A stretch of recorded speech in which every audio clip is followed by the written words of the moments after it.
Hello. Someone at the door. Interruption.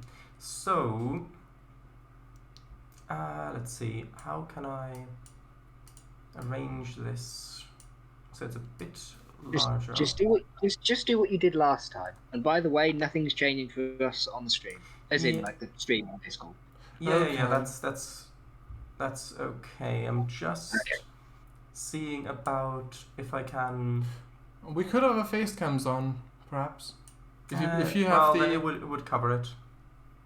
if you had like it was like a second ago, where there's the icons at the bottom, you could have a face cam. Yeah, but then the face video would be too small to read Really? anything if it's important. cam. Okay. You don't really need the face cam. Yeah, I suppose. No. Yeah. says the guy who No. never uses it I- anyway. I just thought if it's the reactions, I just thought it might be nice, Okay, but well, who knows? Let me redo the I'm only- intro. I'm only doing a face cam when I start streaming. So Mhm. So, let me redo the intro. Hello everybody, and welcome to the second D&D Behind the Screen Player Reaction live stream, TM. Hello. And hello everybody in chat. Jamie will be a little bit late, but that's okay. They can watch the first few minutes back if they wish to. So, hopefully the Yeah, that's lagginess- Emichu. Yeah, hopefully the lagginess will not be present this time Yeah. around. So, I guess. Well, this is part 2 of part 1, right? Yeah. Yes, and it's our second time trying to start the stream. basically. Yeah. So, In Twitch chat, we have got Sharadice, Albastro916, Hello. myself, and Willis, 1961. As well as Roomspath and VGR. Hello. Did you expect Willis to do an intro there?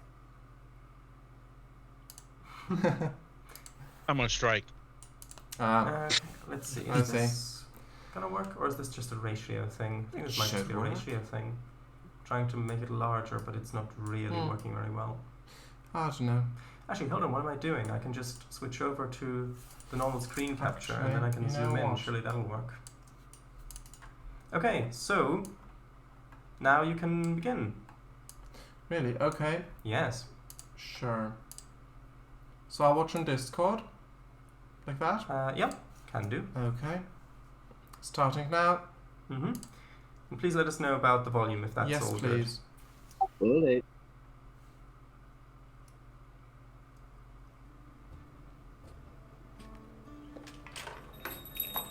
Thinking about a starting adventure, you of course have to look at your characters' backstories, if they have them.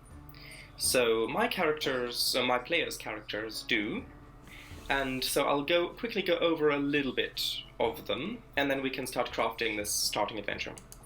So Kango is playing a gnome druid called Mima Jolina Thaylor. Yeah, Mima Jolina I thought it Thaylor. was Mima, not Mima, because I'd only seen it Yeah. written. Also, VGR, it's been a while since we've streamed. There have been stuff coming the way, but yeah. Mhm. Hello. Hello. Roomspath says, Sharadice, I see you on top of Sharadice. Oh, is the face cam on? Oh, It wasn't a minute ago. Oh, it is. Oh yeah. Are we because not it's the other having it? one. No, not this time. Okay. Not this time. Alright. I think that's how it's pronounced. Hmm. And she was on, well, she is on an adventure with her brother called Taylan Brittlewick Thaylor, who also possesses magic, more magic than Mima, I believe. And even though Mima is level 3, so that would mean that he would be even higher level than that, but that's okay. And they were on an adventure together to the main island, so to Skyfallland, to both gain new magic through applying the magic that they have, and also to prove their magical prowess. He, Mima's brother, got arrested because he resembled a thief who tried to steal one of the councillor's jewels. And yes, I have decided that it's going to be a council and not a monarchy or anything like that ruling the island. The interesting thing about a council is accountability. If you've got a council deciding something, then not one individual is responsible, it's the entire thing. Plus, if anyone does something wrong in the council, or if anyone is maybe not as loyal as they claim to be, then the others would be incentivized to report that. And so you've got this system, because if it were a monarchy where you've got a king or a queen in charge and the king or queen is under the control of the dragon, then it's much easier for that individual to plot something against the dragon. Okay, so that's one of our characters. So one character's already on the island, and that's a good hook because now that character might be looking for help to rescue our brother from jail. Now, Emichu's Imaginary character brother. is an Aarakocra archer, and that archer is a homebrew class, which Emichu found. His name is Ka, and he is out to avenge a friend who was slain by an undetermined force. So whether that is a monster or bandits or whatever, Emichu has left that blank. In this quest for vengeance, Ka has come to this island. Willis's character is a half-elf cleric of the war domain called Brak Igan Marmal, who is on mission to do good in defense of freedom on behalf of Tritherion, the god of individuality, liberty, retribution, and self-defense. Yeah, because his parents were murdered for doing the same by a guy called Margraf Duraxon the Lesser.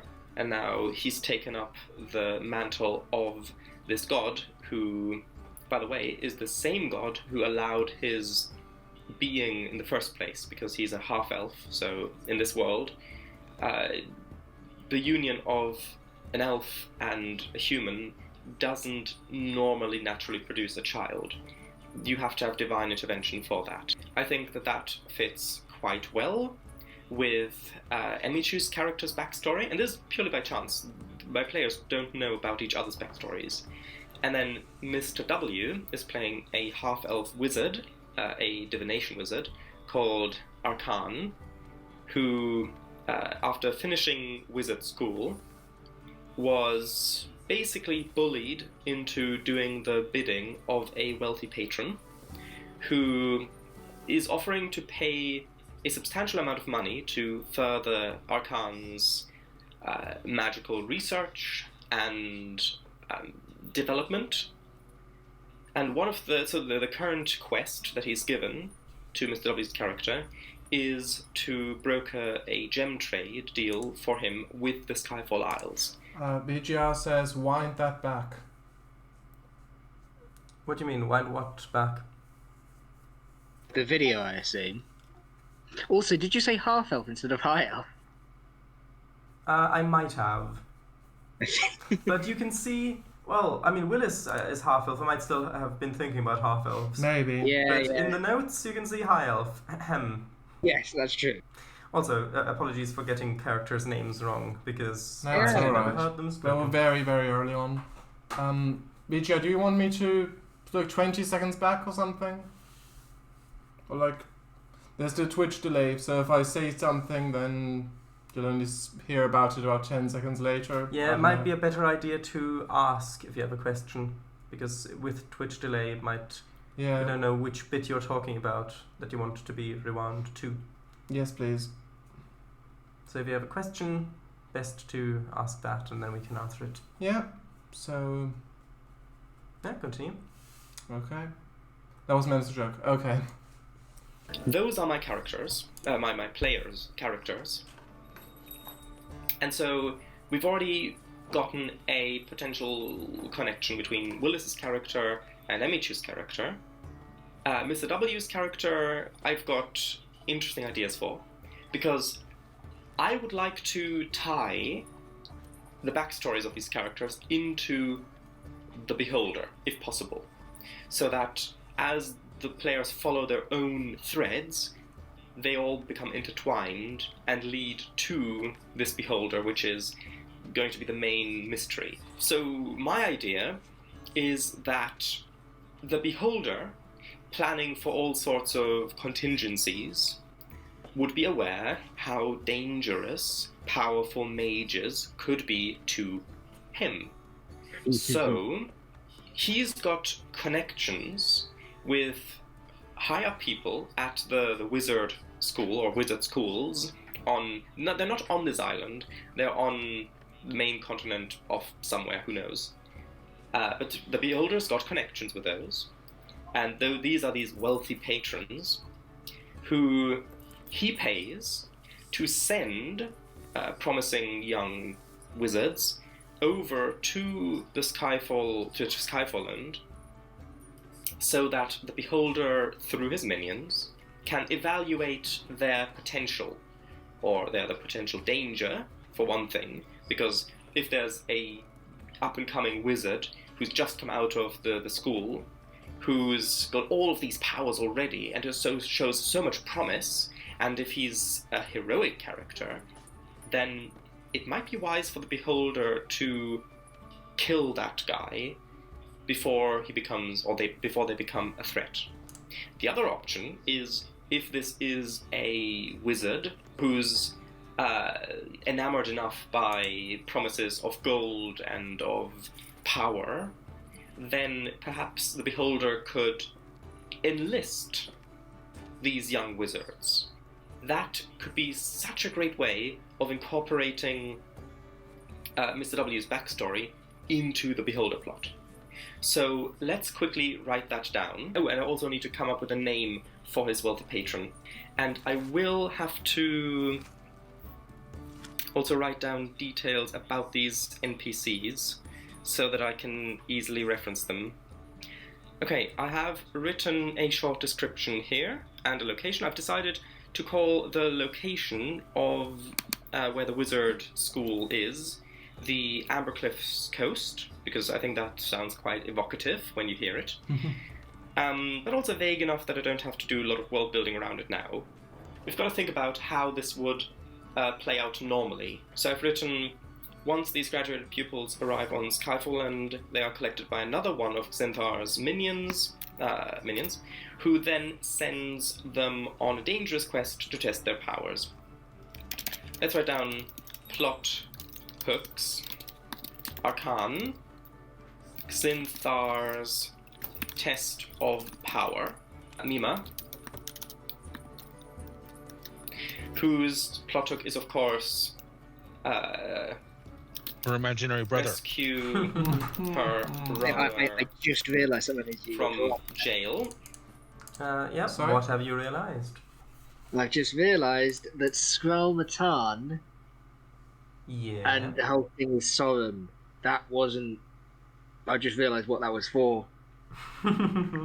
Oh, you evil genius! Yes, you were set up by the headmaster Dumbledore, who is in cahoots with the beholder. Pretty much, yeah. Okay. Although, can you imagine what that realization would have been like if you'd found it out in game, in character? Yeah, that would have been so good. Oh well. Alright. Okay. Sure. Her brother from jail. How am I going to... Because I want those two to be tied together, but I don't know if I want that to be tied together like from the outset, so that we know already, oh, this is tied together, or if it's just similar, and then they discover that it's actually tied together. The way I'm Yeah, imagining should have it gone with is the former. that... In retrospect, I definitely should have gone with a former to have it clear that things are tied together to begin with. But I more so went with the latter because that's how I usually do things in my games. So If it's a continuous game, yeah. yeah. That's true, but as you So- said, the realization that things are connected can be, an incredible experience in a game. Oh yeah. But we tied together the wrong things. We tied together imaginary brothers. Yes, and on stream as well. Honestly, I'm not sure when we'll do this, but at the very end, when we've watched all of these videos, I think actually reading out the backstory of our characters individually would be a nice thing to do, to finish it off with. Yeah. And then you'll all see that Talon was real. We're reading it out now. Well, those are just little bits. Kango's. Yeah. Yeah, I did write out Yeah, Kango. about half a page. Yeah, Kango and Willis. Willis has written more than half a Oh, page. yeah. Yeah, you that's like the Cliff Notes version. 3 sentences of my 3-page manuscript. Yes. Nice. Okay, I'll continue. Sure. Go for it. And they discover that it's actually tied together. The way I'm imagining it is that Ka and Arkan and Brak are all on a ship together and arrive at Skyfallland together. Brak. So Brak. Hello, Imogen. Hello. Welcome. We're already live. Yep. I know, I saw her. I got the chat open. Hello. Hello. How are you? Yeah, I just had to rush. Sorry. Mm-hmm. Yeah, same. Yeah, the only thing you missed so far is we found out Dumbledore was behind it all. Spoilers! And by that we mean Shadow. Well, spoilers at this point, really? Yeah. Yeah. Okay. Because I wasn't here to be privy to it. True. Rumsbath says, could you make the video's window larger? Then the readability of the text would be better. Yes, but then if you do that, it I starts could read to it buffer. just fine. Yeah. I mean, I've got it really large here, and the quality is there. So I mean, I guess I can zoom in a little bit more because I the guess top so. bar isn't necessary. So like that. Oh, yeah. Guess it depends on how big your monitor is. That's Yeah. true. Oh, what you eating, Willis? Sorry? Yeah. What you eating? Popcorn. Oh, yeah. Aw. Oh my god, he's actually. Well, I mean, I'm watching a movie, so I'm Fishing. eating popcorn. That's right. Rumsbath thanks you, Shadows. Aw. Also, hi, Blue Blue. Hello. Okay, so we'll just continue from here. Yes. Okay. Arkan and Brak are all on a ship together and arrive at Skyfallland together. Brak. So Brak's hook is to help Ka avenge his friend. What Except for exactly Ka never mentioned it. killed Ka's friend? I want this to be tied in with the Beholder as well. My first thought was to have Ka's friend be a wizard who also attended one of these wizard schools and was also brought over to this island and who died here. Killed in one of Zinthar's tests of power. And I think that that's probably a good hook, because then as the sessions unfold and they learn more and more clues, the threads are going to fall together. Okay, so there we go. Those are our plot hooks. I think that the first two things that would happen is, one, Mima would, of course, join the group and ask for help to save her brother from jail, which Brak would be quite happy to help with, I would assume, considering his backstory. And on a player level, I think that they would want the group to stick together and to actually become a group. And that's the first thing that would happen, of course, because we want Kango's character to also be part of the group. And the second thing is that Arkan's contact, the one who's going to collect him, would do so. Okay, we've got to think ahead a couple of steps along which avenues the players are likely to pursue. So, We if fooled they you. if they choose to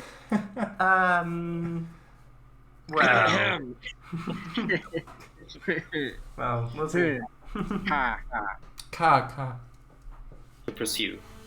So, if they choose to work towards rescuing Mima's brother first, how would they do that? Well, they've got to prove the innocence. So they've got to capture the real thief. Or they just launch a jailbreak. If they do try I that, tried. I really jailbreak, tried. Yeah. they will likely not succeed. They might get quite far in if they roll really, really well, but if they do try it, they're likely going to get captured. And if they get captured, well, the people here, the council, want to find out what happened to the dragon. And so they don't want to send their own people up there because they know how dangerous the dragon is. And the Scale Guard, they wouldn't even tell them even if they knew, which they don't. They want to hire a group of adventurers who are new to the areas, they have no idea how dangerous the Green Matriarch actually is. I like how you said hire Go up there when we'd be and forced to figure out what's up with the Green Matriarch and then report back. If they try to find out who the actual thief is, to capture the actual thief. Here's an idea.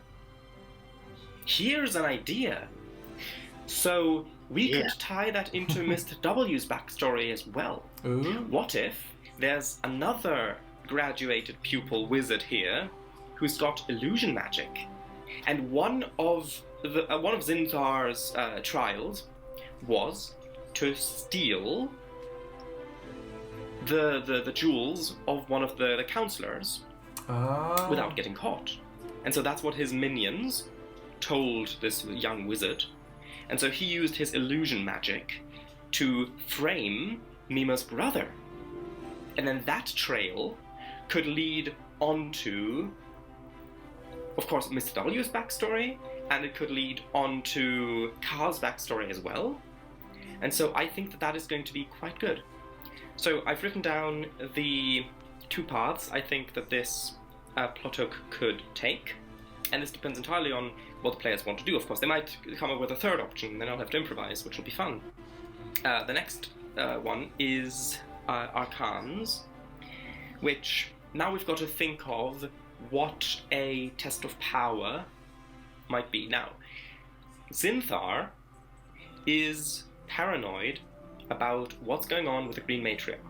So how about he uses that as an opportunity to test the young wizards who come to the island? I've written phony brother story. Sorum Shellpainter, which is the name I've come up with for this co-conspirator, is Zinthar's minion, who is tasked with sending Arkan to a test of power, which is to investigate the Green Matriarch. To lure Arkan, he will claim that his missing brother, Pral, is a trade coordinator and would be willing to set up a meeting if Arkan finds him. He was last on his way to have an audience with the Green Matriarch. I don't know how Emichu is going to play Ka, but I think that if Chaotically. the conversation with Sorum is going on, if the conversation is going on, they're going to want to find out about this place. So Card probably ask him if he's heard about his friend. But I'll write Sorum's little NPC description as well. And I will need to write down some stats for him, because they will likely do persuade checks or was it sense motive? Whatever the 5e equivalent is. So I will need to write down some stats for this guy. I suppose that we would have to come up with a specific reason for Ka's friend to come to this island. Because maybe it was Ka's friend that actually stole the jewels and was wounded and died from his wounds. I mean, well, we'll see. He could, a raven kind of bird, and goes, oh, shiny. Yeah, a corvid.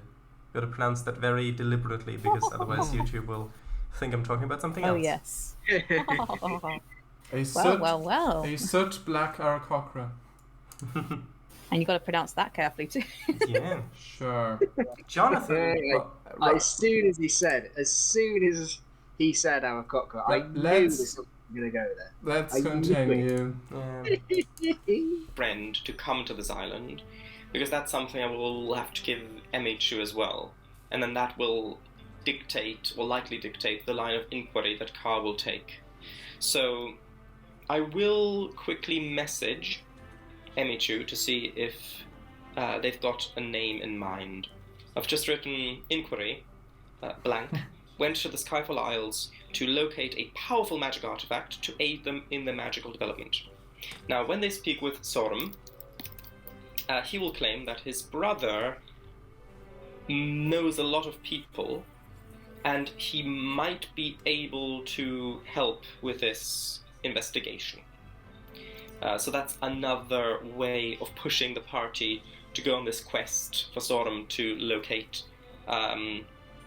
this phantom brother of his. I will write down a little bit about Sorum. I've just spent the last little while coming up with a little bit of a description for this character and also some stats. So, Sorum Shellpainter. He's one of Zintar's lower minions who follows the orders of the minions above him. His contact is Skral Metan, a dragonborn. He knows not of Zintar. Because Zintar wants to remain hidden, even from the majority of his minions, who he now trusts even less, now that the Green Matriarch is seemingly gone inexplicably. So he's a halfling, because, of course, this character is supposed to be trustworthy, or appear trustworthy, and so making him a halfling, of course, associates him with the halflings that people will know from Lord of the Rings and how innocent they were and all that. Yeah. I've made him a gem cutter by profession, Like he's a so Sackville that Baggins. that gives a little bit of a clue into the world here, with gems being such a big part of people's lives. He's a gem cutter, but actually he's a minion of Zintar, of course. He's from Shard's Calling. He knows the languages Common, Halfling, and Draconic, because living here with the Scale Guard, knowing Draconic would be quite common. Skills, I've given him +2 in Deception, because of course that makes sense. And then Profession. Now I know that Profession isn't really a skill in 5e, but in Pathfinder it is, where you can have different professions, like for example a farmer or a smith, blacksmith or whatever, and then you get a bonus if you roll those skills, anything that's got to do with that profession. So I've just used my power as the GM to give him a new skill called Profession, which is gem cutting, and giving him a +2 to that. He's got basic commoner stats. I have tweaked his ability scores a bit. I've given him +2 on intelligence and charisma. I haven't given him a description here, like a visual description. That's the sort of thing that I tend to do off the cuff. And then little details that I make up on the spot, I'll note down, usually. So now it's time, now that we've got a vague idea of where we want the story to go, One thing when I was making mine, it's time to think about where... Yeah. I was going to pick Draconic as a language, just because it sounded cool, be able to talk to dragons, and I thought, what's the chance I'd ever use Draconic when we run into a dragon? So I'll change it and make it a more common language. He'll speak Dwarvish. Yeah. It's like, damn it, should have gone with my instinct. Yeah. Although near the end we did meet a dwarf, though, right? Oh, mate. And also, if you had gone into the mountains to look for the Green Matriarch's lair, then the chances of you running into groups of dwarves would have been quite high. So, yeah. Or near the Because mountains. the amount of stuff you just will not have used from this. It's stuff for the future, at least, I suppose. Yeah. Okay. Yes, from now on, all my characters are going to speak Draconic.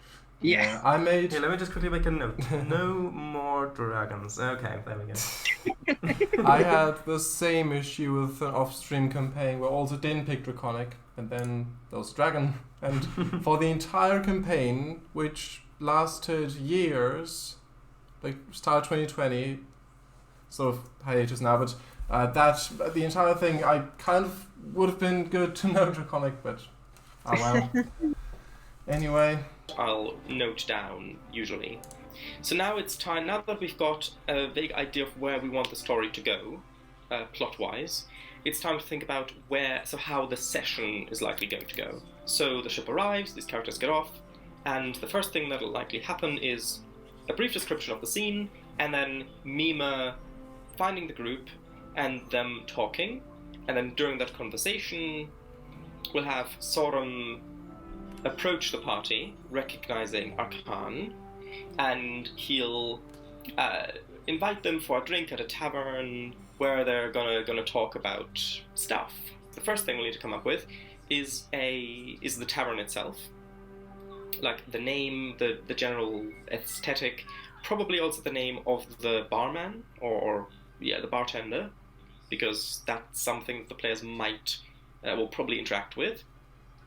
And we'll also need to come up with a name for the captain, for the ship that's bringing the players here, 3 of the players here, along with the name of the captain.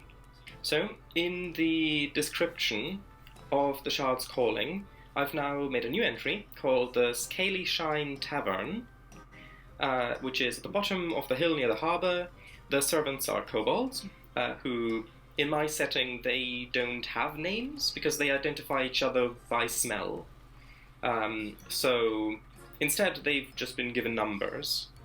The owner and bartender of this establishment is a dragonborn whose scales are decorated with gem dust. She goes by the name of Zara. Now, the gem dust is another little bit of world building to hint of more depth being here, because there are so many gems everywhere, and this is now also a hint that gems are being worked here. They're being cut and broken apart and made into other things, and so this dragonborn has got shiny scales because of the gem dust, and that is what gives the tavern its name. And I have now just come up with a name for the ship, so that the players are going to arrive on, which is the Cord Maiden, as in a cord of rope. And it's going to be captained by the High Elf Erustra, just in case the players inquire about it. So what we've got so far is the players arrive on this ship, on the Cord Maiden, they meet Mima, then they meet Sorum, they talk about his plight. If they go along Sorum's plotline first, then they're going to go investigate the Green Matriarch, which is actually the trial for Arkan, but yeah, they don't know that yet. If they go along Mima's plotline first, then either they will have to try to find the real thief. If this comes up during the conversation with Sorum there, then he's probably going to also say that, oh yes, Pral has many connections, and he might be able to help out there, but just please find him. And so that's a way of bringing the party back onto that line as well, that line of inquiry. And I think that's probably enough for the first adventure, considering we've got character introductions and we've only got 2 hours, we've got chattery, we've got all that sort of stuff, that's probably enough. I will likely come up with a little tiny bit of what could happen on the way there. Probably on the way to... As if we look at the map, we've got Vale Rift for them to get to, and they're probably, because this is about a day's travel there, because they're going to go to the Dragon's in-game day. About a day's travel to Vale Rift, so they're going to need to stay there overnight, and then they're going to probably have encounters with these uncertainty monsters and these magical effects and that sort of stuff. I haven't world built that yet. I'll world build that a little bit just in case the players are faster than I expect, which they might be. I'm going to world build just enough so that I can come up with things on the fly, should I need to. I was thinking about the town of Shard's Calling, the Radiant City, and a few things that maybe need to be added still. Well, not need to be. These are things that I could come up with on the fly if need be, but it's good to plan out these ideas a little bit if you have the time, which I barely have, but that's okay. I've put in a little bit of a list, so a list of magic items for the shop, the Dragon Eye. I was thinking that perhaps they could have a reputation system, so that they only offer magic items for sale that are appropriate with how much the shop, aka the Green Matriarch, trusts these specific individuals. let's have a quick look through the list of magic items from... I'm not sure if it's from the Dungeon Master's Guide or if it's from the Player's Handbook. I know that Pathfinder had a list of magic items. I'm not sure if this is in the Dungeon Master's Guide or if it's in the Player's Handbook, maybe? I finally found the magic items section of the DMG, and this is of course blurred for copyright reasons, but one thing I've noticed is it doesn't appear to give prices for these items, which I'm fine with. I mean, I'm confident that I can come up with good prices for these items myself. However, it is maybe a little bit confusing for new players, I would have thought. For new GMs, if they see these long tables of items like spell scrolls, bags of holding, or all of these different things, goggles of night, helm of comprehending languages, immovable rod, but it doesn't tell you how expensive these would be if they were to, either if the players were to sell them or if someone wanted to buy them. Because I know in Pathfinder the magic items lists do have prices associated with them, and so that's an interesting change, especially since D&D 5th edition is supposed to be more beginner friendly. So I would say the first item is probably a few potions of healing. So let's just say, well, we're going to have 4 players.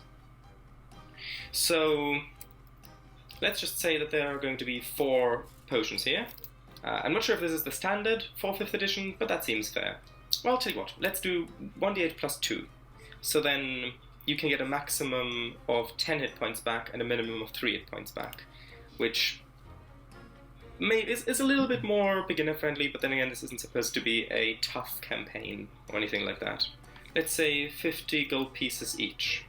Or maybe, I don't know, because the economy in D&D 5th edition seems to be a little bit different than in Pathfinder. In Pathfinder, I find money is traditionally worth more than it is in 5th edition. That's inflation for you. Okay, 50 gold pieces as a base price, considering that the players aren't trusted people yet. And maybe someone can make a persuasion check or something to lower that price down a bit. Or maybe if they buy multiple things, they might get things a little bit cheaper. So the next item, it's like everything was really expensive considering we only started with a couple hundred gold. True, but I did actually look up the costs of potion creation, and if you put a spell in it and all that sort of stuff, and around 50 gold pieces is I think, kind of the average for like a first level spell or something like that. I'm not sure if I've got that from Pathfinder or 5th edition or something like that, but yeah, and I did decide to lower... But I mean, when you think about what we started with, each of us, like, I think I had like 200 gold, so that's like 25% of every, one potion is 25% of my entire net worth. Well, I did think that you'd be exploring more of the world and finding dungeons and treasure and that sort of stuff. So and bear so mine. Yeah. Especially when you consider that I did also expect you to get to the Green Matriarch's lair with a big pile of tax gold laying outside of it.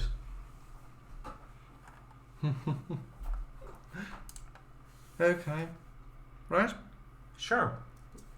Also, before I did notice in the other text file you had up before it said bathhouse with soap golem. Let's just go. Let's just continue. Sure. Lower that price down a bit. Or maybe if they buy multiple things, they might get things a little bit cheaper. So the next item, spell scrolls. Spell scrolls are useful. Immovable rods are of course great fun, but I think it's a bit too early to introduce an item like that into the game. And we don't have to use these items here.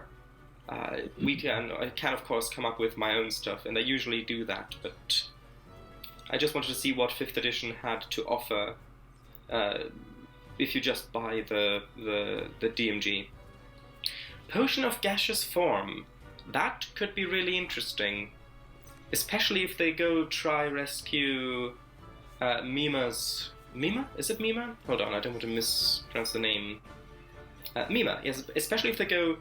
If they want to spring Mima's brother's character... No, if they want to spring Mima's brother from jail... You want to be careful not to a mispronounce. potion of gaseous form could be really valuable.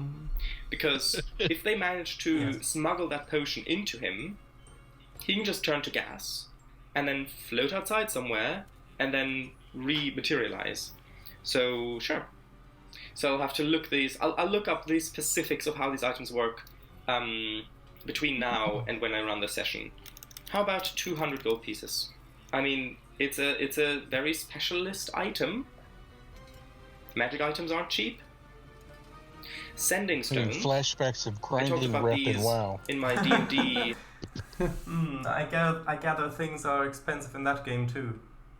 Well, like you have all these different factions, and to get stuff cheaper, you have to grind reputation, which means for this race, you have to fight with that race, or with if you want reputation in this city, you have to go fight people in that city, And it's just like you can spend weeks and weeks and weeks and weeks grinding rep to increase your rep just a tiny bit at a time. Like, you got 1 point of rep for doing that. You got 3 points for doing that.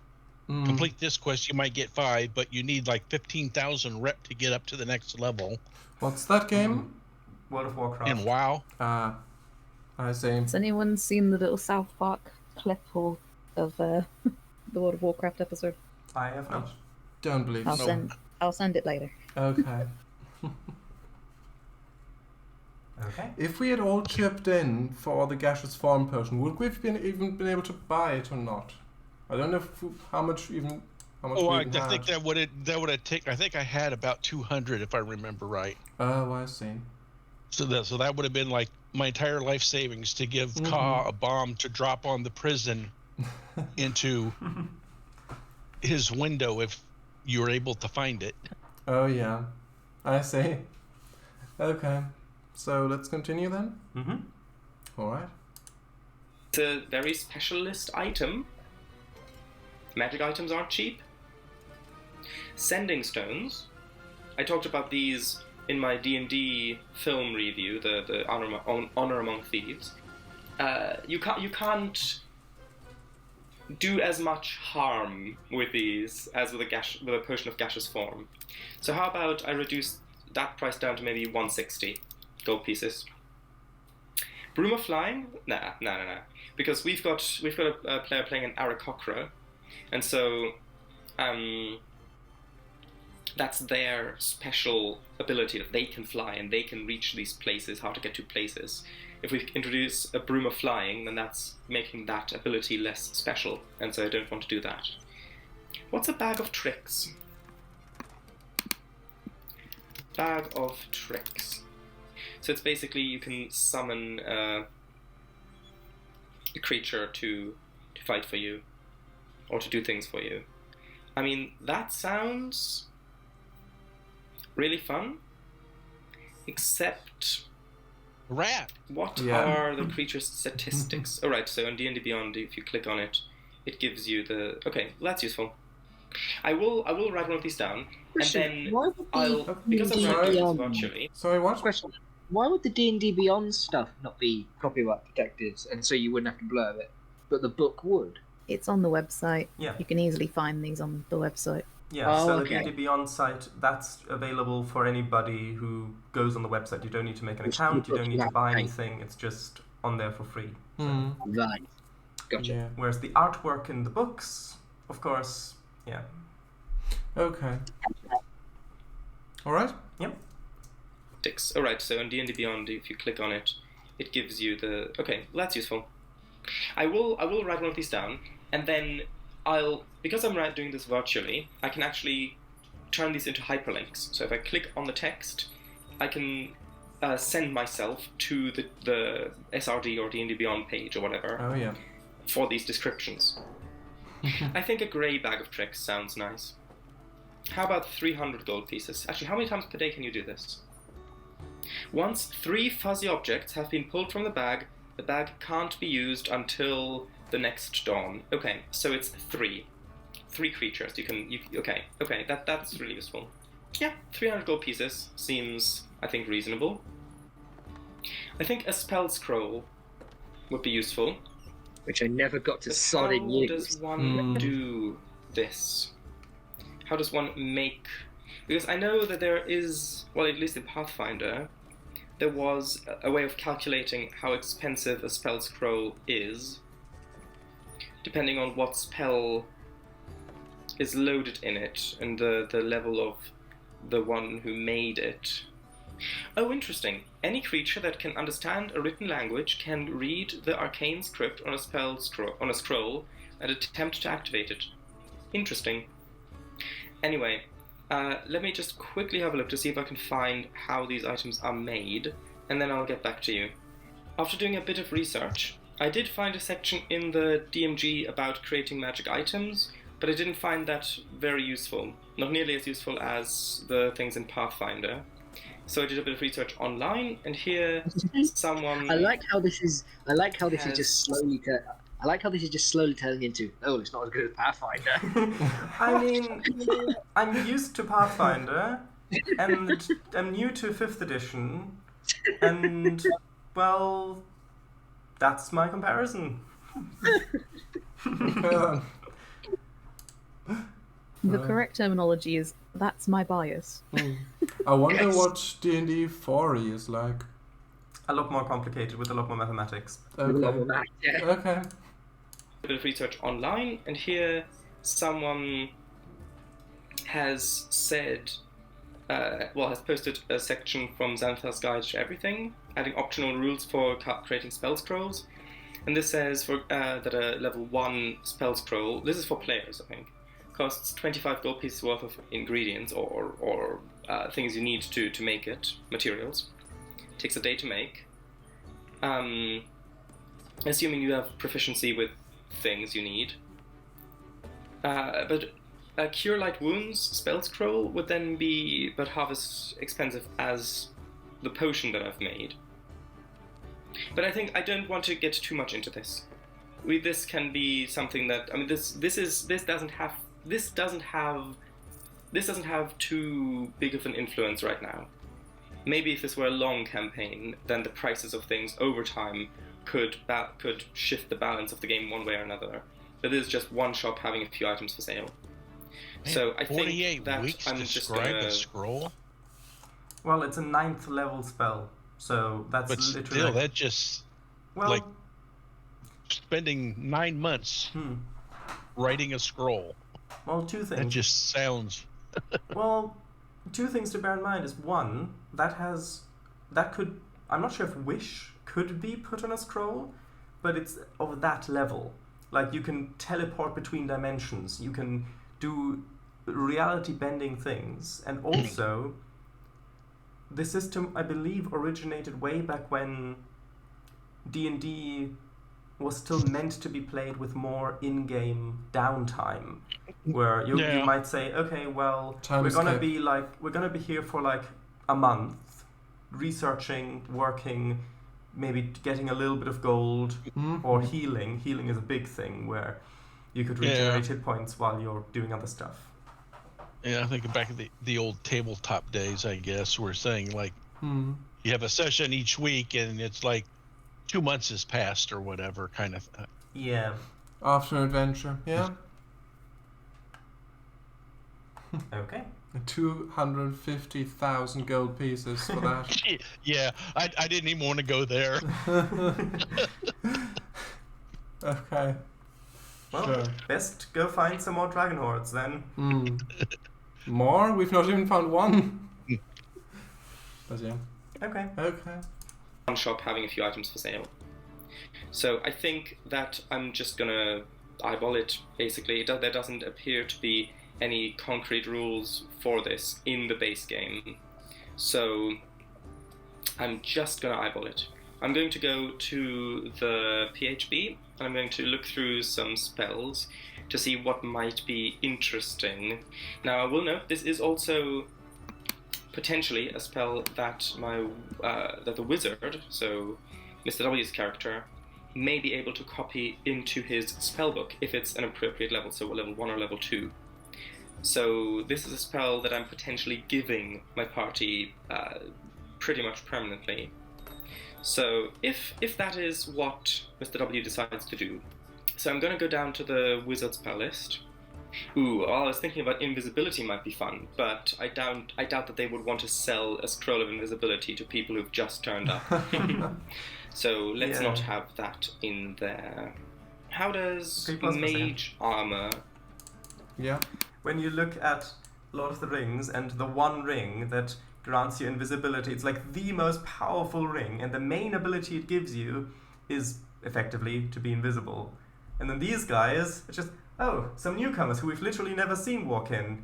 Oh, you want to buy a scroll of invisibility? Sure, have it. Sure, but it's going to cost you. Yeah. Yeah. Okay. In there.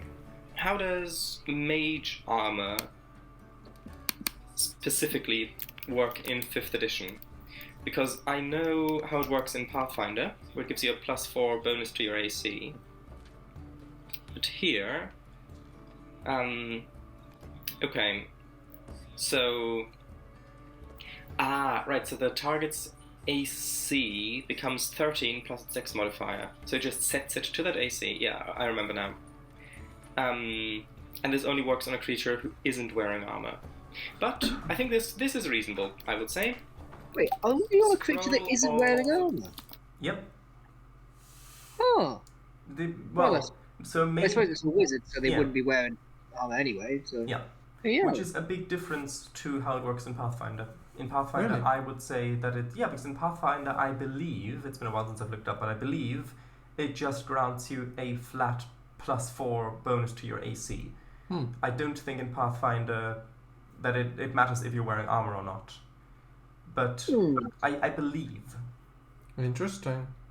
So, yeah. Okay. Although, look that up if you intend to use it, because I'm not 100% sure currently. All right. Okay. I think this is reasonable, I would say. Scroll of mage armor. And I will link this with a hyperlink in there as well. Actually, yeah, let's do... Tell you what, I've thought about it, and I'm going to reduce the price of the healing potions to 45 gold pieces each. And then the scroll of mage armor, I'm going to do 50 GP. Okay, so let's come up with something unique for this last item. So... The Ring of Power. How about a tankard that slowly drains the liquid inside, or that you can activate and it drains the liquid inside, so that if there's stuff inside, you can look like you're drinking from it, but you activate it somehow, and it just the liquid inside vanishes. That seems fun. Not too useful in most situations, but maybe if you apply it cleverly, it could be useful. Maybe if you want to get someone else drunk, it's like you can have a drinking game that you can always win at. So, tankard of drainage, emptying. Okay. So Drainage tankard of emptying, and I think. I mean, this one would have, of course, taken a lot of time to make, but it's not as useful as a potion of healing. So how about 35 gold pieces for that? Well, no, let's do 30 gold pieces for that. The next important thing, well, actually, we need to have at least the names and responsibilities of the different counselors, because the players might go to the council house or whatever it is, which we also need to come up with, to do whatever they want to do. So it's a good idea to at least have something prepared there. I think it should be a palace, of course, with wooden roofs, and it should have a name, like, how about the House of Harmony? Yeah, that's a good name for the people, where the people who rule are at.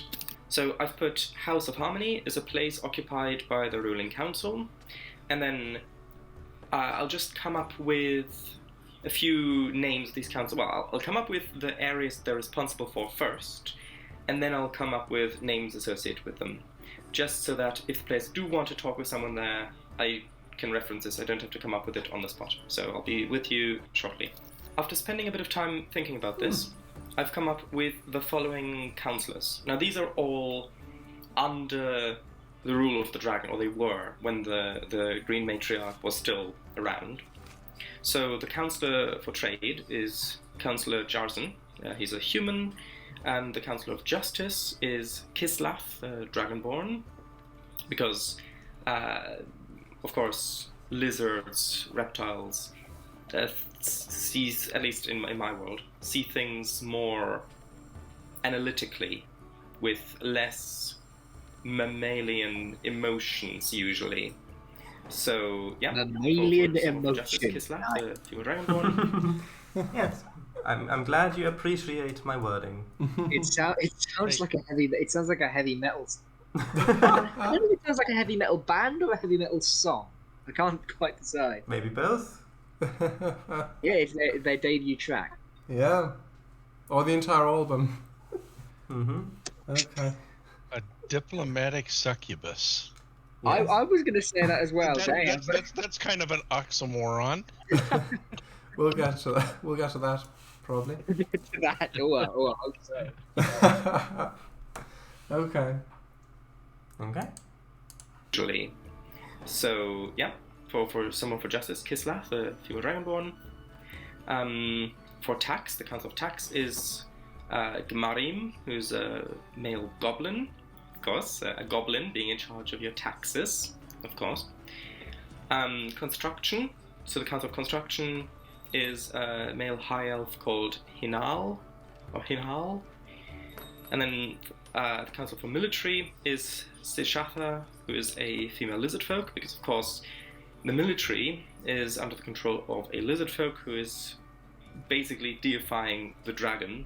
So yeah. The Councillor of Faith is Miragani, who is a halfling, female halfling.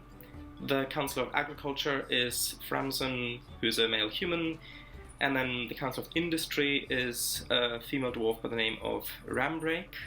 And for Diplomacy, the Councillor for Diplomacy is Annabelle. And I thought, why not make her a succubus? Somehow the dragon got in contact with I think it's technically a fiend, and found a succubus and put her in charge of diplomacy, because of course with the charm magics that they have, that is beneficial in many regards. So now that that's come up with, those are things that can be name dropped.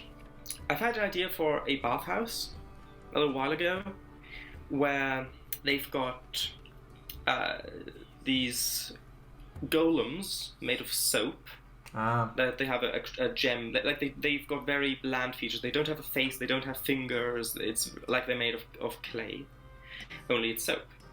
And they've got a gem in there where the face would be, through which they are controlled. And I think that that's an interesting bit of thing for the players to pass. It's like, because as you're heading up the winding street, you can see on the left there's a fancy looking entrance with a fence around it, and it says whatever bathhouse there, and there might be a good place to meet certain people if they want to meet one of these counselors. Maybe they wait around until he or she goes to the bathhouse, and that's when they talk or kidnap them. Who knows? I have no idea what my players will do. So let's quickly come up with this. I've decided to call it the Wise Pearl Bathhouse. It's near the top of the hill, and it features massages, relaxation gardens, and soap golems. So a simple bath will cost 1 silver piece, a deluxe bath a gold piece, so that's 10 times the amount. massage is 5 silver pieces, gear cleaning 2 silver pieces, and a meditation session 1 gold piece per hour, and that is going to be with bards playing music and with prestidigitation or something like that to create certain scents in the air, or incense if you actually want that. Although you never added the soap columns, did you? You never mentioned them. I don't remember that ever being mentioned. Either I don't think I mentioned them either. I think what happened was the session was already taking a long time, and so that was a bit that I omitted because that would have led to other conversations and down basically a dead end. Oh, I see. That I didn't want to take up time with. I think that's what happened. I see. Either that or I did mention them and we've all just forgotten. Maybe. Yeah, I'd say I don't remember it all. Just basically the list of things and prices. Yeah. Yeah, I do remember that part. Okay. Actually, yeah, why not? Let's make these also sell incense. So incense, we'll do 1 silver piece per stick, I guess. Yeah, so you can actually buy incense here if you want to as well. So I just now need to come up with the name of whoever is at the desk and the name of one of the masseurs, is that the right word? And one of the bards. So 3 names, because those are the people they might interact with. So we've got a high elf male at the desk. He's by the name of Genial. And then the masseuse by the name of Betani, so a human female. And then a meditation bard by the name of Vinlan, who's a high elf. Now the other things that I've written down here is... Okay, I might not have time to write this down before the session tomorrow, because I'm going to be out for most of the day tomorrow, and I'm about to go in about half an hour. Not for the same thing as tomorrow, a different thing. Anyway, so I've got written down the Council Dragon Inquisition as an idea, which is that maybe once a month or something, each of the councillors go into these almost like metal cages in this open field by the palace, and then the Green Matriarch would come and essentially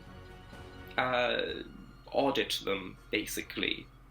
If one of them has been found to have betrayed the dragon, then they would not be able to run away because they're in a cage. Right, or at least maybe it would be too slow for them to get out. Well, yes. If it were a red dragon, but yeah, green. But yes, yeah. Basically. I mean, if you want to keep control over your minions and you're a dragon... Okay, let's continue. Yeah? Sorry? You're going to say? Yeah. Okay.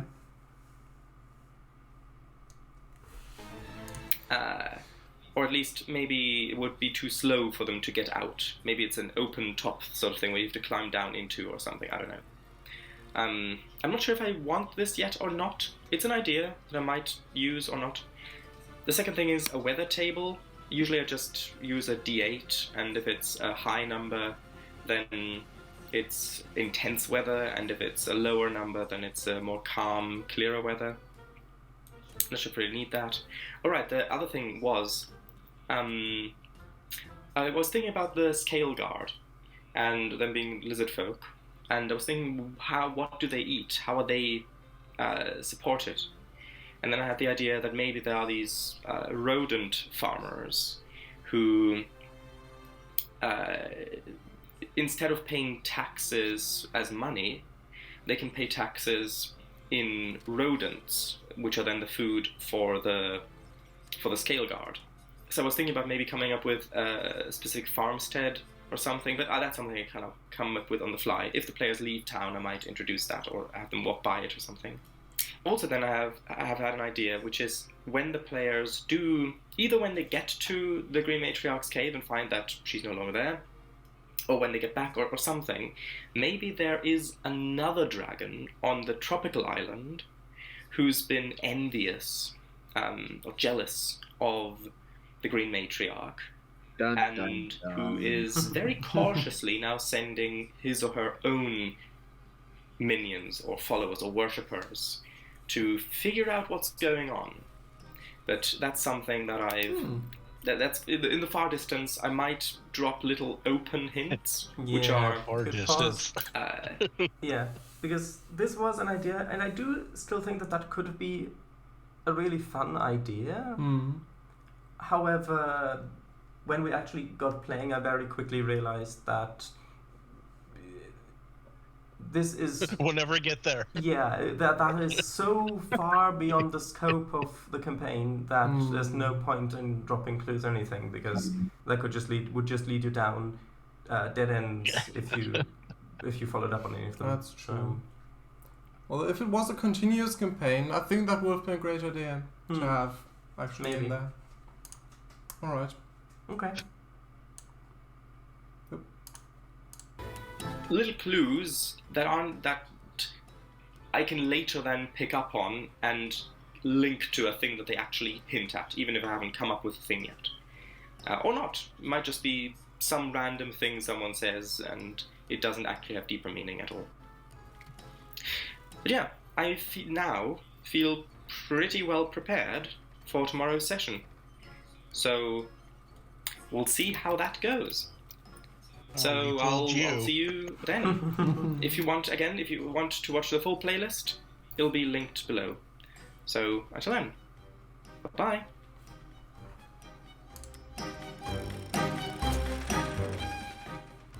Okay, so it's in the playlist. Okay, we've played this.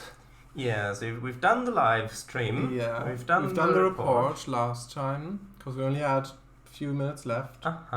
So session 2, GM prep. Yes, and these videos will get shorter the further on we go, because I ended up having such a backlog of prepped stuff that. Yeah. Your prep for session 1 lasted through like session 10. Yeah. Okay. Right. Sure. Hello, and welcome to the second GM prep video in this mini-series. If you don't know, there's a playlist in the description where all of the videos and live streams about the series are all listed chronologically. So the first note is I would like to... Sorry, is the quality... is that right? The Sorry, quality's fine. it was 360p. It's 720 now. That should be better. Yeah. Okay. Oh, Yeah, I know. Old DVD quality. No. It's strange. 480p isn't even that. God, I still use DVDs. And the two. Yeah, I do too. Yeah, same. Okay. DVDs As are do useful. I. Yeah, the 240 as well. I get DVDs of all the latest films. Sod Blu-ray. I try to as well. Alright. Okay. Yes. Go. chronologically. So the first note is I would like to have some rumors about the Green Matriarch or something like that, because the people would be aware that the Green Matriarch hasn't shown up in a while, and so they would probably still be talking about it. So the next thing is the Seas ones, which I invented last live stream. I also invented a little bit of description about them, and so I'm just going to write that down here so that if it ever comes up again, I won't contradict myself. The next thing is I would like to come up with a boarding house and perhaps another tavern in Shard's Calling. So for the alternative tavern, I would like to have it contrast the Scaly Shine Tavern, in that the Scaly Shine Tavern is very, not rough, but not very refined. So perhaps further uptown, so further up the hill, maybe a fancier, perhaps a bit more expensive establishment would be good. So I've called it the Discerning Walker's Respite. This is the other tavern.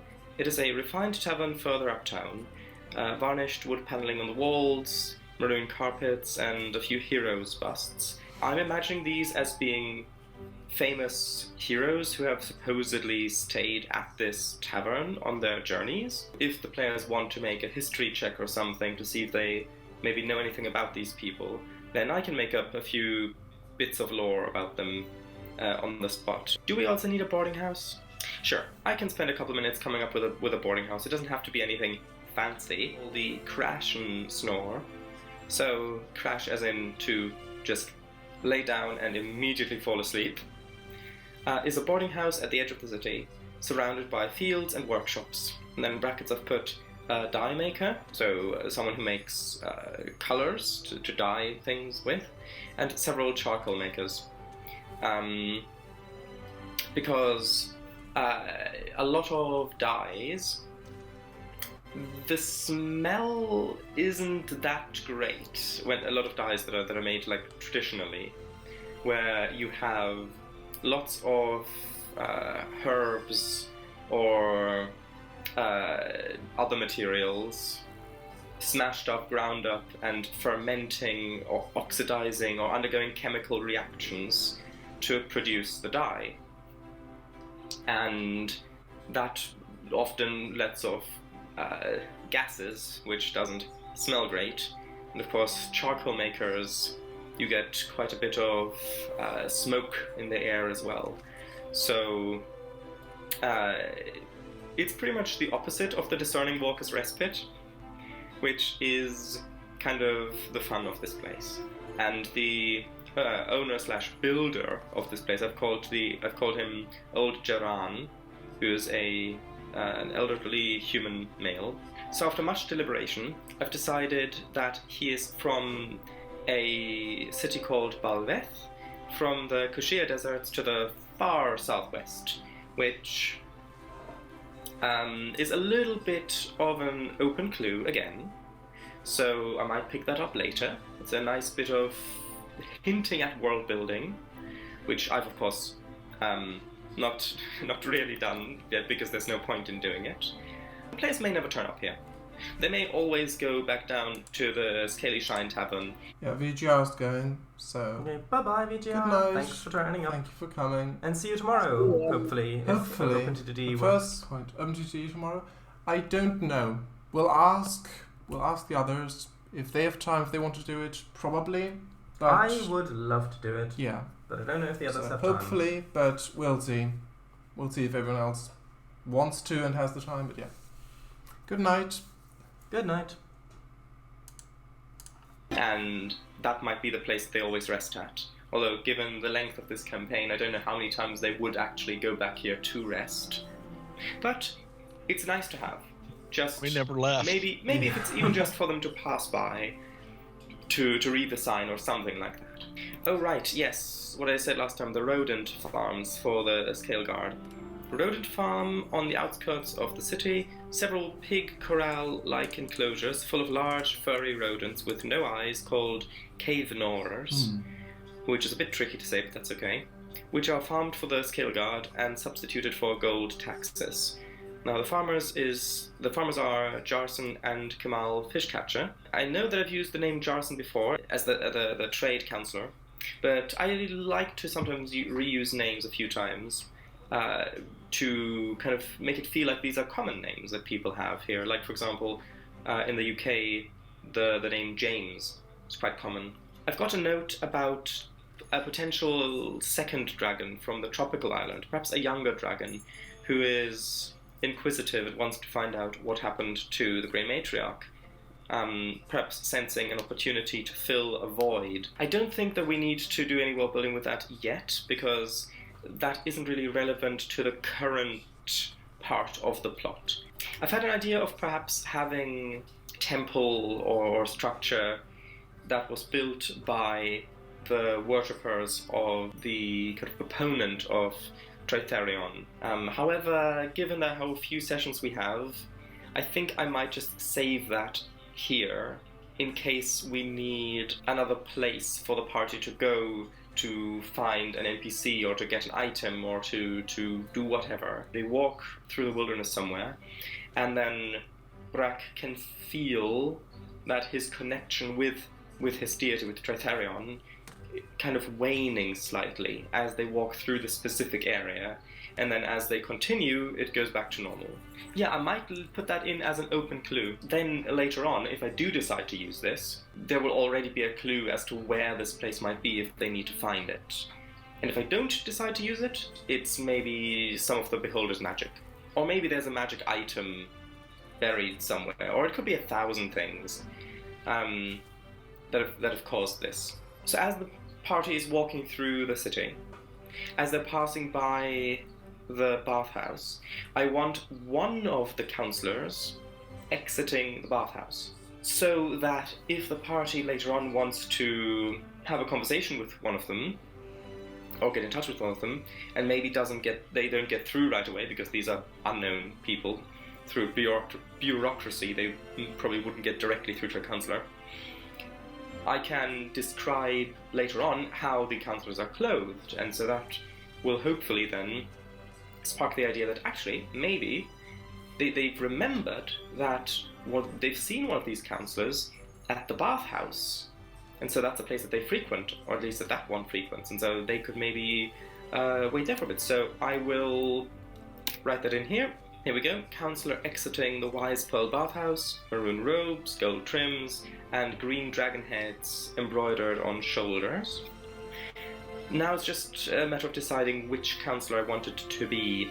I was thinking either the High Elf or the Succubus, but the Succubus would of course be polymorphed. So as a Succubus, I'm Annabelle... sorry? Didn't catch that. Never. I was. Of course, you thought the Succubus. That's an open goal. I see what you mean. Let's continue. Okay. Or the Succubus, but the Succubus would of course be polymorphed. So as a Succubus, Annabelle can polymorph into a small or medium humanoid. Normally, she polymorphs, so transforms herself into a young, very innocent-looking woman, maybe in her early 20s or something like that. So I was thinking either her or Hinal, the Counselor of Construction. I think that because I want to build the connection that this may be one of the counselors exiting the bathhouse, I think that the image of a high elf would build that connection stronger. I suppose now might be a good point in time to do a little bit of world building about Veil Rift. I'll just make a quick list of items that I want to have in here. I want there to be a scrying orb, which officially was gifted by Skral Metan, who's actually just a minion of Zinthar. I'm picturing this like in the center of town. There's this large park with beautiful flowering trees, and in the middle is almost like a fountain, and in the center of the fountain is a little pedestal with this large, like maybe, I don't know, 6 foot wide sphere sitting on it. Because of course Zinthar has this lair underneath the town, and so being able to use this orb, which is right in the center of town, to observe and watch everybody who walks through the town would be something that a beholder would do. Of course, we need taverns, we need places for people to stay. Of course, the first one is Hiker's Release. It has to be, that's the one that the town is named after. After all, we've got to have that. Now, I'm imagining this as a family-run business. So the proprietor is Shane Groomer, I've decided. He's a human male, and his father, who's elderly, is called Maxan Groomer. And so... Sorry? Our new BFF. Oh, yeah. Father, who's elderly, is called Maxan Groomer. And so it might be an interesting bit of roleplay there. If this is kind of a touristy thing, the way I'm imagining this is a bit like in Old Faithful, for example, the geyser. If you think about it, Old Faithful is kind of a weird magical effect.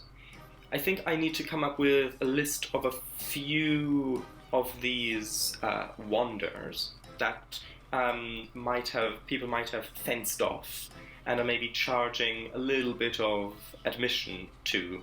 In writing down a few of these magical wonders, I've had the idea that since people are making money with this, there would of course be people trying to scam with these wonders. So people making up wonders that don't actually work. So the real ones, I've come up with anti-gravity fields. If you walk into that area, you just float off the air, maybe like 5 feet or something. Then I've got the stellar dance hill, people's perception of the stars maybe being off, so the stars move strangely in the sky as perhaps an illusion effect. Then the shrieking pumpkin patch, just like the idea, a pumpkin patch where if you get close, pumpkins there start shrieking at you, and maybe you've got to make a constitution save or something, else you're going to take a point of non-lethal damage if you get too close to something like that. Okay, then the Bloody Daisy Cottage. Is non-lethal a thing in 5th edition? I don't think it is. I do not know. But it's a useful thing anyway, so I decided to put it in. Okay. Alright. If you get too close to something like that. Okay, then the Bloody Daisy Cottage. I'm just imagining this like a traditional English thatched roof cottage with a garden on the outside, and there's a little patch of daisies there. It looks like they're covered in blood. If you pick one, then instead of the normal sap that's in it, it's a little bit of blood drips out. Then the bat ear sheep, which is again something that I came up with when I first invented this town. You forgot the reversed horse to mention that. Yeah. Okay. That is true. So yeah, just sheep that have bat wings for ears. Then bubbling cobblestones, like chewing gum that's been blown up, and eventually it pops, and just this goopy cobblestone in there. Maybe we could even have this be like a profession in this town where there's this one guy, a paver, going around with this kind of scraping stick to kind of pierce and scrape out those goopy cobblestones, and sets in fresh ones. The last thing is spoiled milk spring. So just a natural spring in a field somewhere, but instead of water coming out, it's spoiled milk. Why spoiled milk and not normal milk? Well, if it were normal milk, then the people of this town would sell it. I mean, they might still sell it because it's a magical thing, but yeah, it would be really useful. But I don't want the town to be changed that much by this one thing, and so I've decided to make it spoiled.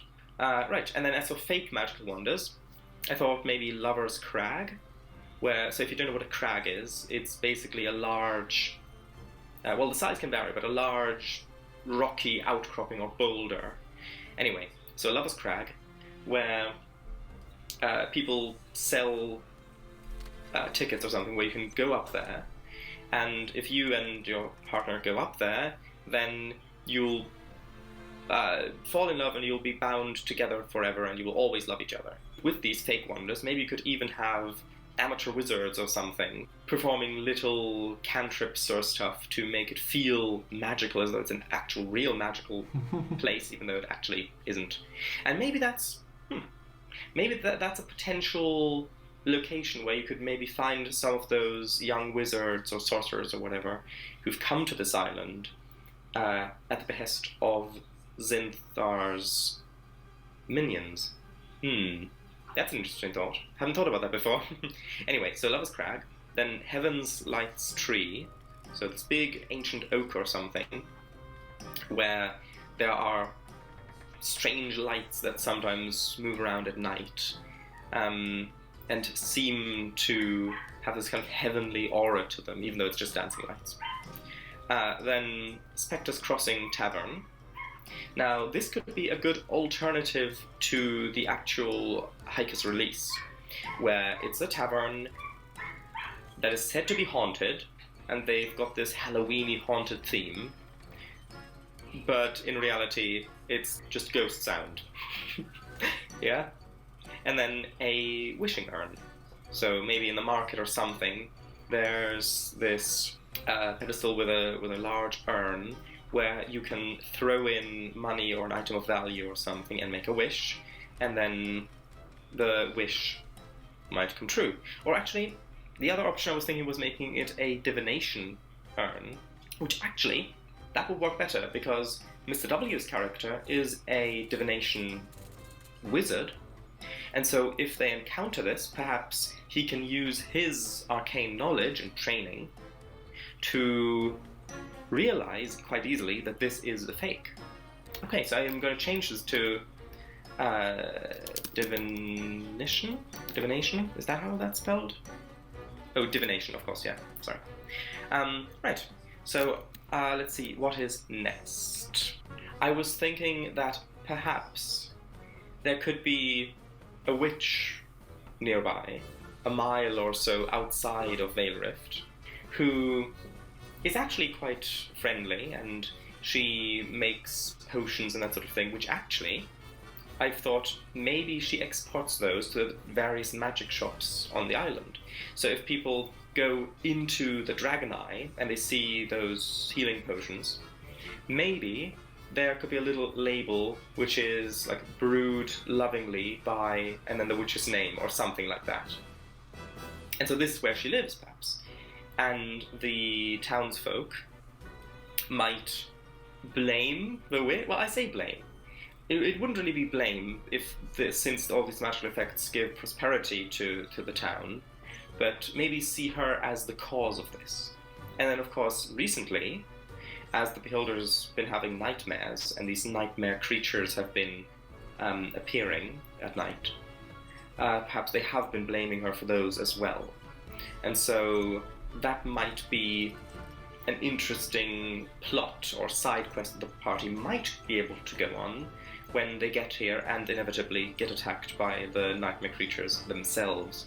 How about if she is this kind witch, she probably wouldn't, I mean she may, but she probably, the way I'm picturing her, wouldn't really want to use that many bits of animals that she would have to either hunt down and kill herself or buy from somewhere. Like, you know, Eye of Newt, that sort of thing.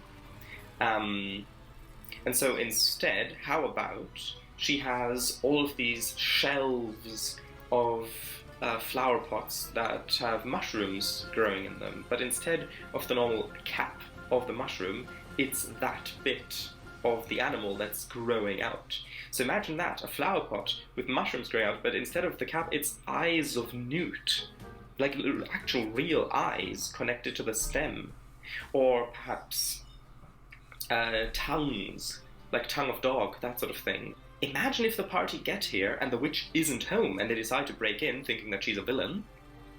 Or maybe it's a tower. Maybe a tower would be better, because then Emichu's character, and as an Aarakocra, that could be a thing where his flight skill could come in useful. Like, Car flies up to the top of the tower, enters in, goes down through the bottom to open up the door for the other party members, maybe.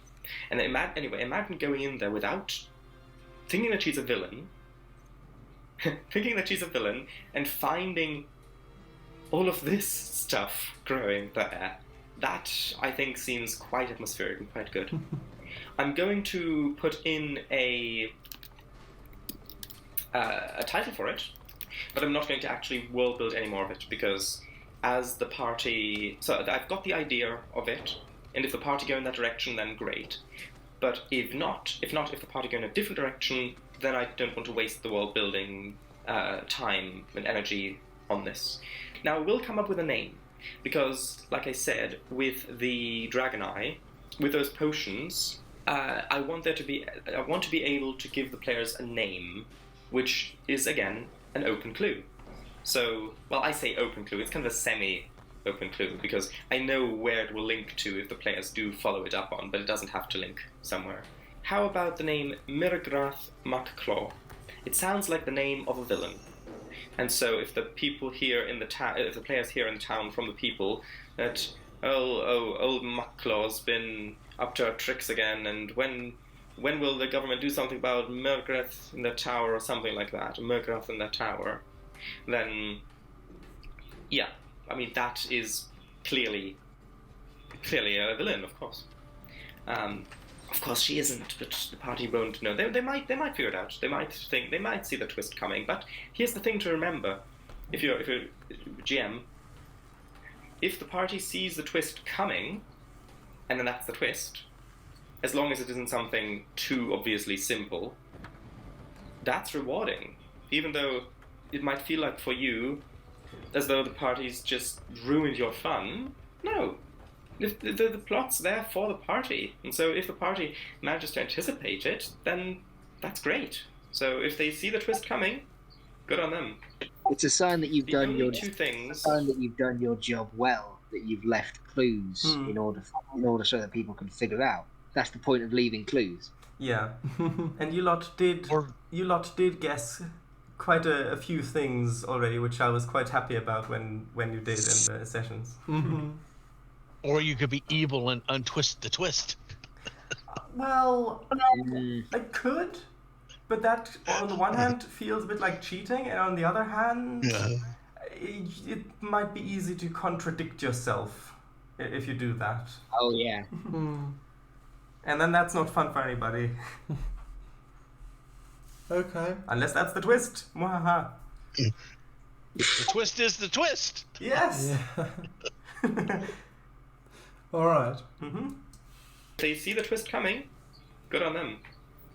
I thought The I just only said two that. things I've got left here about Veil Rift is, one, the monsters, which I'll still have to think about a little bit, and two, because originally I wanted Veil Rift to just be on the way to Zintar's actual test of strength.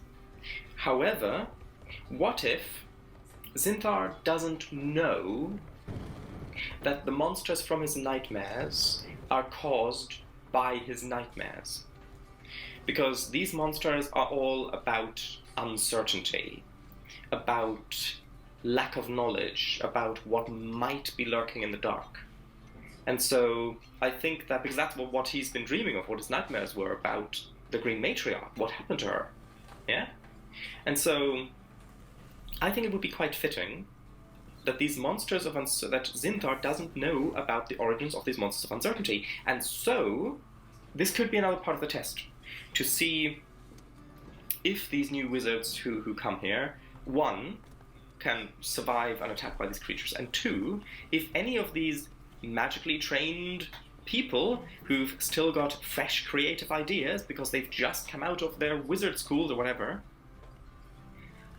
could maybe figure out what's going on here, because basically they're free minions. If Zintar doesn't know about the monsters, and this is part of the plan. Sorry. It I wasn't. don't like that evil giggle at the It end. wasn't an I don't evil like that. I giggle. don't like that. No. When has a giggle ever been evil? Ever? Just then. Like, I mean, it wouldn't even. Just right there. I mean, Yeah. I mean, it wouldn't even make for a good name of a sci-fi show for an episode. Like the The evil giggle. giggle. Who would? Evil giggle. Yeah, I know. The giggle. Yeah. Okay. Okay. If Zintar doesn't know about the monsters, and this is part of the plan, then Shell Painter would have been tasked with making sure that the party gets an encounter with these monsters. And so perhaps he deliberately directs them to sleep somewhere in the outskirts of Veil Rift for the night. Yes, deliberately in a place that's not safe, which might also give the party a nice hint that Shell Painter has ulterior motives. So I think I am going to go with that. So I'll need to come up with the place, where they're going to rest, and also, of course, the actual monsters themselves. However, I do doubt that the party is actually going to spend the night there this session. Maybe we'll get to nightfall, but then we'll pick up there next time. I think that would be ideal, because then we've got enough time to...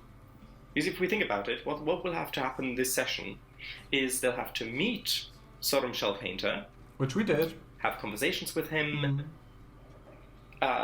Maybe explore a little bit more of the Radiant City to have a look at magical items or other stuff. Then go on the journey, travel there. Perhaps find some things on the way. Although I may need to abbreviate that. Because, like I was talking about in my report video, I do think I'll have to abbreviate some of this, where I normally would have more freedom for exploration and for description and for the players finding their own ways. I do think I'll have to abbreviate and guide a little bit more. But that'll have to happen.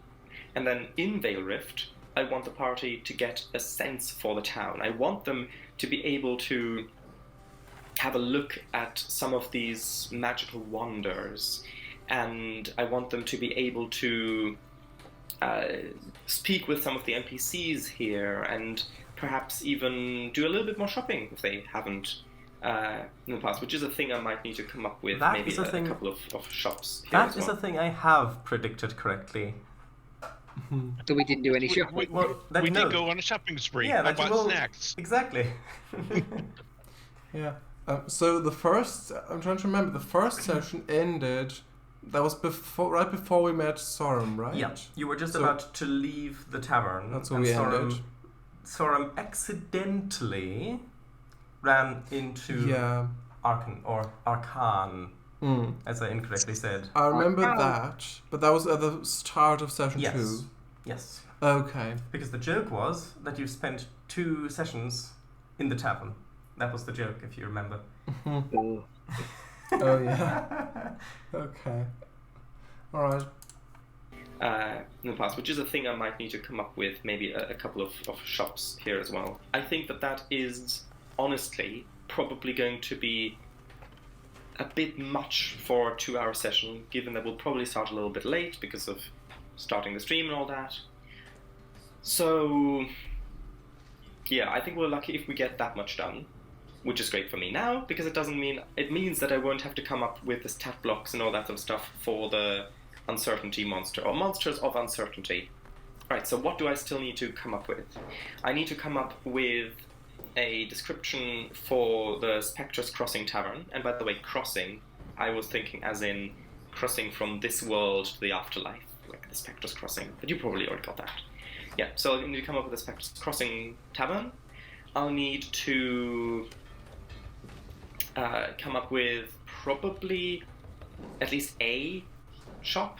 Like the Hikers Release has just like a general store sort of thing, but maybe a more adventurer's shop or something that's more touristy.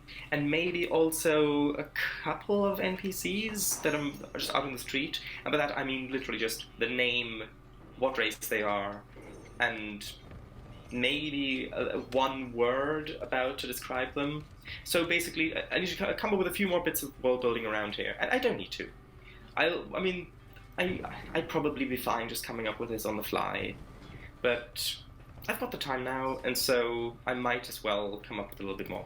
So I'll get to writing, and then I'll read to you what I've written in a moment. So after quite a while of thinking about this, I've decided to just put in a few names for NPCs that I could throw in if the party decides.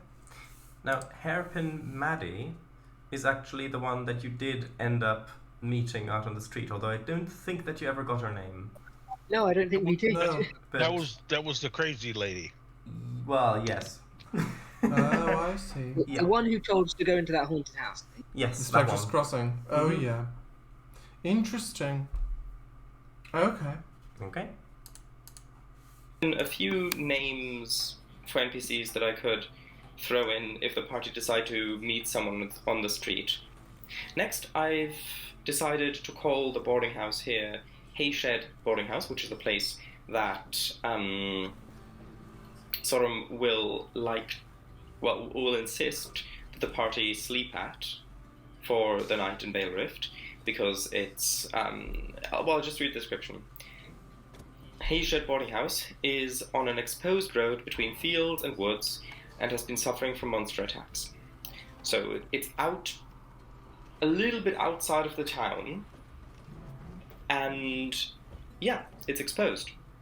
I think maybe they could even, as Sorum comes in, maybe they could even say something like, "Oh, Sorum, thanks for bringing more customers," that sort of thing. You're keeping us afloat, or something like that, which could be a little clue as well that Sorum maybe isn't as good. Although, imagine if when they meet Sorum, they do insight checks or whatever it's called, and they roll natural 20s, and immediately know that something's off. Now that could easily happen. Oh yes, we did. may It's not. just a I certain hope that- golden boy here refused to accept it. Okay, so Now that was an evil giggle. That too. Yeah, that'll just be the rest of the stream, won't it? Okay. Well, I'll start again. Something's off. Now that could easily happen. It may not.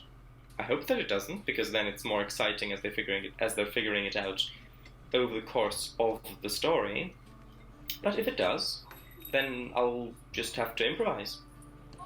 Next thing I've come up with is kind of the touristy gift shop, souvenir, magic shops kind of thing, which I decided to call as part of Vale Rift, because it's targeted at the people who don't live here or near here, who've come from a long way, and yeah.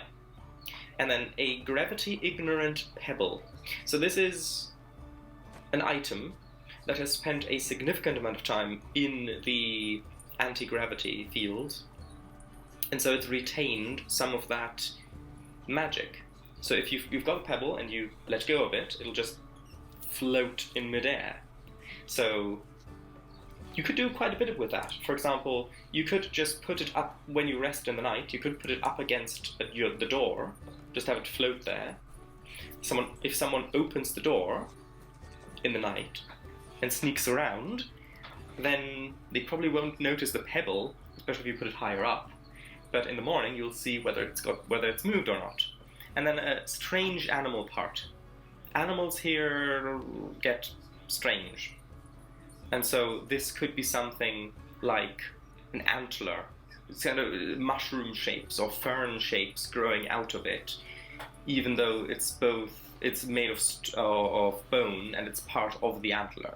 And then a vial of bath additive for 10 gold pieces. And this is just random herbs and plants and weeds that have been growing around areas that have these magical effects, that have been squished up and the juices put into this vial.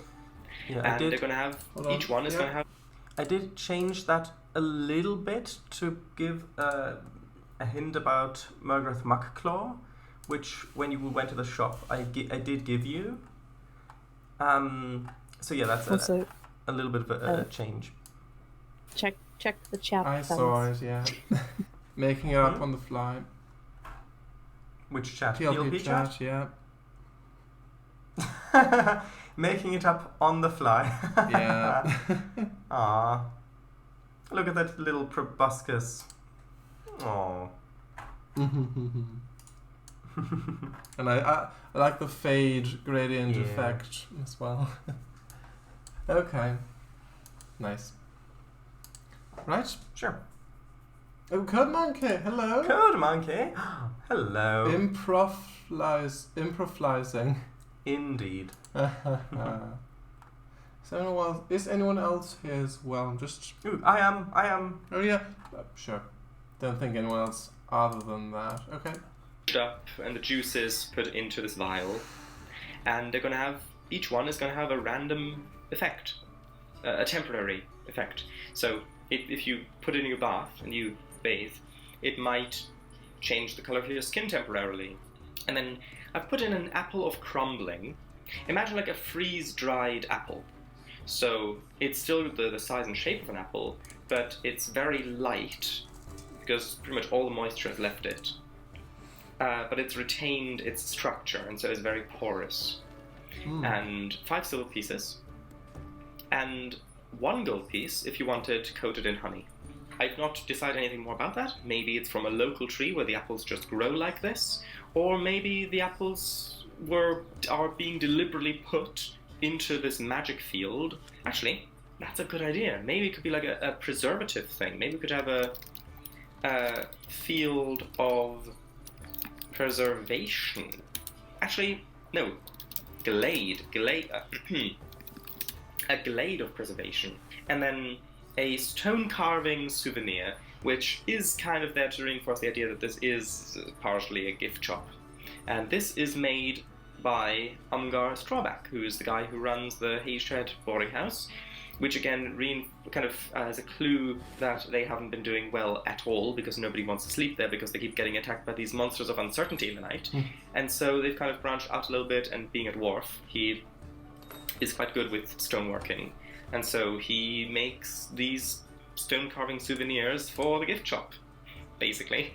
Next, I'm sure that he appreciates Ka's generous purchases. The kids will love him. Oh, nice. Code Monkey also says, and Happy New Year's in order, I think. Yeah. Yeah. You as well. Yeah, we do have a happy year in order. Thank you. For the gift shop, basically. Next, next and lastly, I've come up with a little bit about the Spectre's Crossing Tavern. So it's a Halloween-y, creepy scam tavern on a hill. It's a converted windmill. Bertie Wellwish, who's a male human who's the owner. And then a butler called Himlar, who is an elderly wood elf. Yeah, I don't think we won't go through most of this. If we're lucky, we'll go through a fraction of it. But it's fun to world build, and it's good to have these things here, especially since you can reference them through conversations and that sort of thing. Oh yeah, I did have the idea of temples being here because we've got a cleric, and so it might be good to have at least a few temples kind of as a bit of the background, so to give a little bit of opportunity for roleplay there, as well as I might need to come up with a layout or design a few design elements of the prison/dungeon where Mima's brother is being held, even though it doesn't look like they're going to break him out. But if they do, and I need to improvise this, then it's probably just a part of the House of Harmony anyway. So, with that, thank you all very much for watching, and good night, or good morning? Who knows? Bye-bye. It might have been good evening, but you don't know where they were. Yeah, exactly. Okay. That was good. I like that. I'm glad. Really enjoyed that. Yeah, and the next one's 20 minutes. Yeah, they are gonna get shorter because the first one we watched was like 45 minutes, and then so. Yeah, the GM report is actually longer than the first one, but then the prep is shorter. Yeah. And the GM report's just 3 minutes or 4 minutes. Well, especially they get shorter because you didn't have to use anything. Well, There's less prep to do. I did. Ooh, there's last week's video. Yeah. We are useless. No, you're fun. And ordinarily, with a normal campaign that can just flow organically, however you want it to flow, none of this would have been an issue, if you want to call it that. Because things would have just formed however they would have formed, and that would have been how it was supposed to go. Okay. Yeah. So I guess that's probably going to be it for tonight's live stream. So, same thing next Friday. Oh, okay. Are you all good for that? Rumorspat says Yeah. cam. Cam, A face scan? as in face cam. Hello. Sure. Might be a little dark, but hello. Yeah. Yeah, hopefully. I mean, I'd be up for that next week. If others are. Yeah, I can do that. Okay. Mm-hmm. As long as people still find it interesting. So, yeah. So see you all soon. Indeed, that's see you on Monday, I suppose. Yep. Yeah, Blue's here in chat. Hello. First and last message. Ciao. Oh well, she could send another one. Yeah, and true. I was just, I was assuming. That's true. That's usually First the and last message. possibly last. Roomspath says, "You know I love it." Aw. You just assigned Blue's readout voice to Roomspath. I miss using it. Oh, yeah. I miss reading them out as well. But anyway. Yeah. So, see you all on Monday. Hopefully. Yep. And yeah. Bye bye, everybody. Good night. Ta-ra. Bye.